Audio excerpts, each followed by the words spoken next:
जय श्री राम दोस्तों, आज हम आए हैं विश्वविख्यात प्रभु श्री राम की जन्मभूमि अयोध्या जी के दर्शन करने के लिए। श्री पावन धाम अयोध्या अपनी गौरवशाली संस्कृति, सभ्यता और इतिहास से हम सभी को अपनी ओर आकर्षित करती है। अयोध्या जी वो नगरी है जो रामायण काल से ही देश की संस्कृति का अहम हिस्सा रही है। आपको प्रभु श्री राम की जन्मभूमि अयोध्या के दर्शन और यात्रा की संपूर्ण जानकारी इस वीडियो में मिलेगी, जैसे कि अयोध्या कैसे आना है, कौन सी बेस्ट होटल और धर्मशाला में रुकना चाहिए, यहाँ पर खाने पीने की क्या व्यवस्था है और अयोध्या में आप एक दिन में कौन कौन से प्रमुख मंदिरों में दर्शन कर सकते हैं। साथ ही पर पर्सन कुल खर्चा कितना आएगा, ऐसी कंप्लीट इन्फॉर्मेशन आपको इस वीडियो में मिलेगी, तो वीडियो को पूरा जरूर देखना। चलिए आज मेरे साथ घूमिए श्री पावन धाम अयोध्या। और दोस्तों कमेंट बॉक्स में जय श्री राम जरूर लिखें। अयोध्या जी माँ सरयू नदी के तट पर बसी हुई है।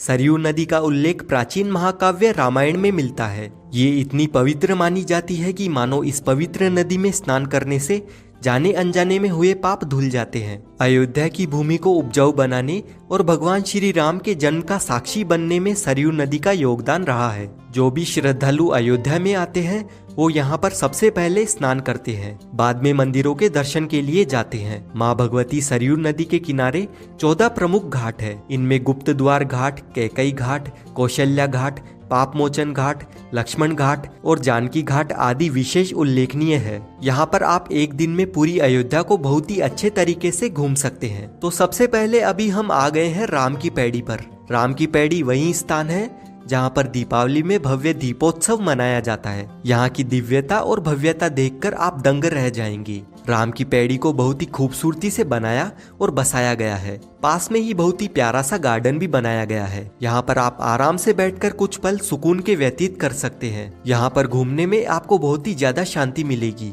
तो आप यहाँ पर कुछ समय जरूर बिताना। पूरे घाट पर विशाल मंदिर बने हुए हैं। उन्हीं में से प्रमुख यहाँ का प्राचीन नागेश्वर महादेव मंदिर स्थापित है। इस मंदिर को भगवान श्री राम के बड़े बेटे कुश के द्वारा भगवान नागेश्वर नाथ जी का प्राण प्रतिष्ठान और मंदिर की स्थापना की गई थी। नागेश्वर महादेव मंदिर में दर्शन करने के बाद में पुल पार करके 100 मीटर की दूरी पर अब हम आ जाएंगे लता मंगेशकर चौक।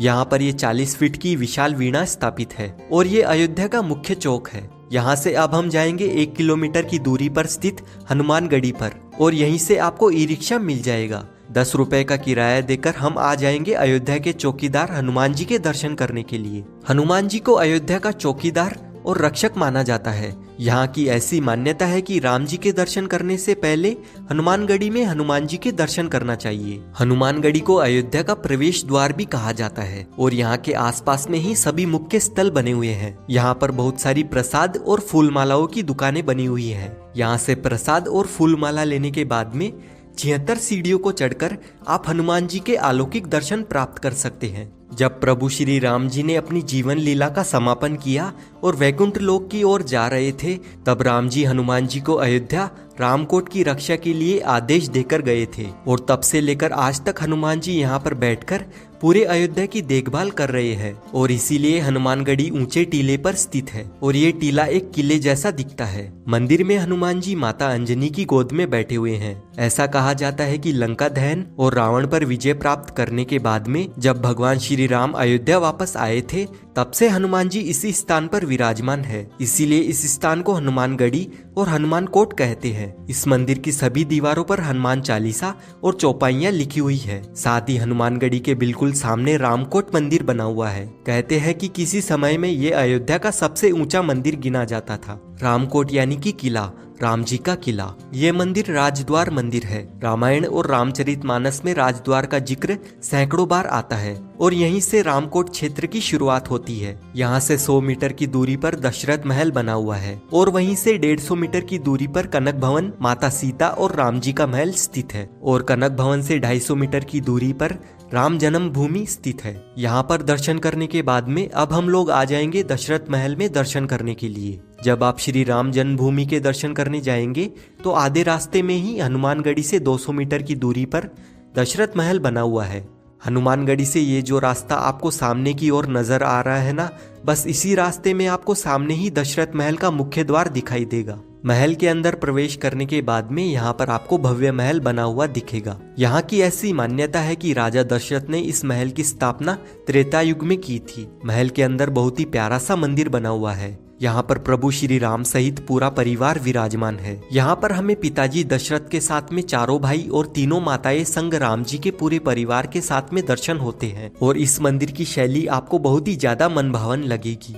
ये महल सुंदर चित्रों और कलाकृतियों के साथ में सजाया गया है। दशरथ महल में ही प्रभु श्री राम ने अपना बचपन बिताया था। इस महल में प्रभु श्री राम के बचपन से लेकर जवानी तक की सभी प्रतिमाओं के दर्शन होते हैं। दशरथ महल राम जी का खेल आंगन है, जिसका वर्णन तुलसीदास जी ने रामचरितमानस में बड़े ही सुंदर रूप में किया है। दशरथ महल के दर्शन करने के बाद में यहीं से पास में जो राइट हैंड पर रास्ता जाता है, ये रास्ता आपको सीधे कनक भवन की तरफ ले जाता है। कनक भवन में भगवान राम और माता सीता के दर्शन करने के लिए कनक भवन के खुलने और बंद होने का निश्चित समय है। सुबह 8 बजे मंदिर खुलता है, फिर 12:30 बजे बंद कर दिया जाता है और फिर उसके बाद में शाम को 4:30 बजे फिर से महल खुलता है और रात के 9 बजे इस मंदिर को बंद कर दिया जाता है। जब माता सीता विवाहित होकर अयोध्या आई थी, तब माता कैकेयी ने इस महल को सीता माता की मुंह दिखाई में उपहार स्वरूप दिया था। ये महल भगवान श्री राम और माता सीता का निजी महल हुआ करता था।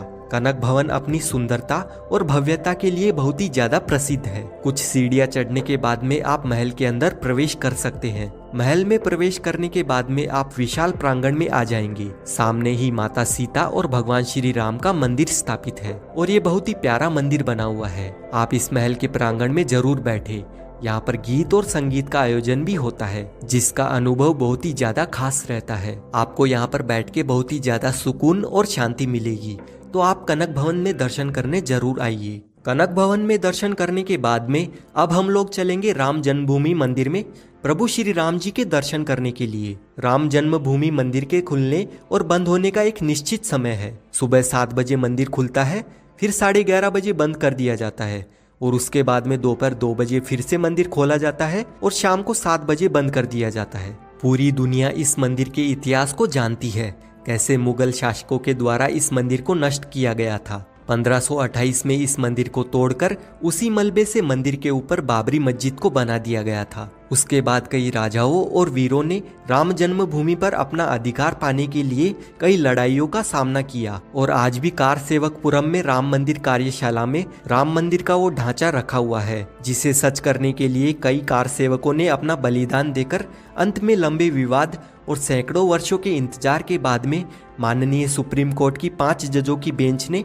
पुनः राम मंदिर निर्माण का ऐतिहासिक फैसला सुनाते हुए 9 नवंबर 2019 को मंदिर के पक्ष में फैसला सुनाया। अब यहाँ पर विश्व विख्यात राम मंदिर बन चुका है, जिसकी भव्यता, विशालता और दिव्यता बहुत ही ज्यादा अलौकिक होने वाली है। वर्तमान सरकार की देखरेख में मंदिर का निर्माण कार्य बड़ी ही तेजी से पूरा होने की कगार पर है। बस इंतजार है 22 जनवरी 2024 का। 22 जनवरी 2024 को प्रभु श्री राम के इस अलौकिक दरबार का भव्य उद्घाटन होने वाला है और मुख्य गर्भगृह में रामलला को स्थापित किया जाएगा। तो चलिए अब हम लोग चलेंगे रामलला के दर्शन करने के लिए। मंदिर के अंदर मोबाइल, घड़ी, पर्स, बैग कुछ भी सामान नहीं ले जा सकते हैं। आप अपने साथ में सिर्फ अपने पैसे और आईडी कार्ड ही ले जा सकते हैं। इसीलिए यहाँ पर सामान रखने के लिए लॉकर फैसिलिटीज भी मिल जाएगी और यहाँ पर फ्री में आप अपना सामान जमा कर सकते हैं। सारा सामान जमा करवाने के बाद में लाइन में लगकर हम लोग मंदिर परिसर में प्रवेश करेंगे और रामलला के दर्शन करेंगे। अभी आप दूर से ही बन रहे नए राम मंदिर को देख सकते हैं। राम मंदिर का निर्माण कार्य लगभग पूरा हो चुका है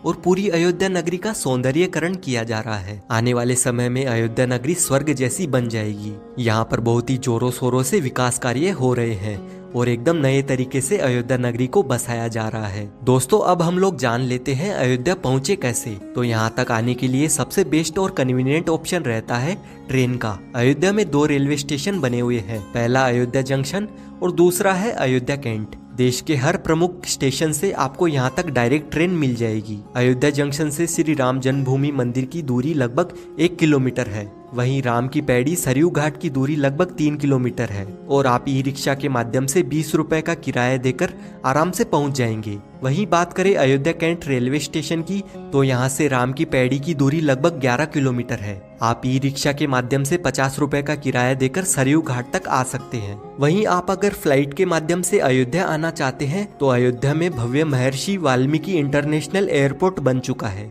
और राम मंदिर के उद्घाटन से पहले ही अयोध्या में आने वाले भक्तों के लिए 1 जनवरी 2024 से शुरुआत में दिल्ली, मुंबई, बेंगलुरु और हैदराबाद से सीधे अयोध्या तक हवाई यात्रा की सुविधा मिल जाएगी, तो आप आराम से फ्लाइट से भी अयोध्या आ सकते हैं। अब बात करते हैं कि आपको होटल या धर्मशाला कहां पर लेनी चाहिए। वैसे तो पूरे अयोध्या में बहुत सारी धर्मशालाएं और होटल बने हुए हैं, लेकिन अयोध्या जंक्शन रेलवे स्टेशन के सामने जो रोड जाती है, इस रोड पर बहुत ही अच्छे और बजट होटल मिल जाते हैं। आप यहाँ पर आराम से होटल या धर्मशाला ले सकते हैं। यहाँ पर नॉन एसी रूम 600 रुपए से स्टार्ट होते हैं, वहीं एसी रूम 900 रुपए तक मिल जाते हैं। अयोध्या में हम लोग खाने पीने की बात करें तो दोस्तों कनक भवन के पास में ही कनक सरकार रसोई बनी हुई है। इस रसोई में एकदम शुद्ध बहुत ही स्वादिष्ट भोजन मिलता है। मात्र 90 रुपए से 150 रुपए में आप यहाँ पर अनलिमिटेड थाली भोजन ग्रहण कर सकते हैं और इस रसोई में घर पर बने गाय के देसी घी से सारा खाना बनाया जाता है और यहाँ से आप अपने घर के लिए 900 रुपए लीटर शुद्ध गाय का घी खरीद कर भी लेकर जा सकते हैं। अगर आप अयोध्या आते हैं तो एक बार इस रसोई को जरूर विजिट करना। वहीं अगर आप यहाँ पर फ्री में भोजन करना चाहते हैं तो राम मंदिर के पास में ही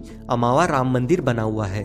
यहाँ पर राम रसोई बनी हुई है। इस रसोई में आप निशुल्क में भोजन कर सकते हैं और आपको यहाँ पर बहुत ही स्वादिष्ट भोजन करवाया जाता है। दोस्तों अगर आप अयोध्या सुबह आ जाते हैं, पूरे दिन यहाँ पर दर्शन करने के बाद में शाम को अपने घर के लिए लौट जाते हैं, तो आप मान के चलिए कि मात्र 1000 से 1500 रुपए के बजट में बहुत ही अच्छे तरीके से आप इस यात्रा को पूरा कर लेंगे। इस बजट में आपका ट्रेन का किराया, खाना पीना और यहाँ पर ई रिक्शा में लगने वाला किराया इंक्लूड है। और अगर आप एक नाइट यहाँ पर रुकते हैं तो 1500 से 2000 रुपए में आप आराम से अयोध्या दर्शन कर लेंगे, क्योंकि दोस्तों यहाँ पर कोई भी लूटामारी नहीं है।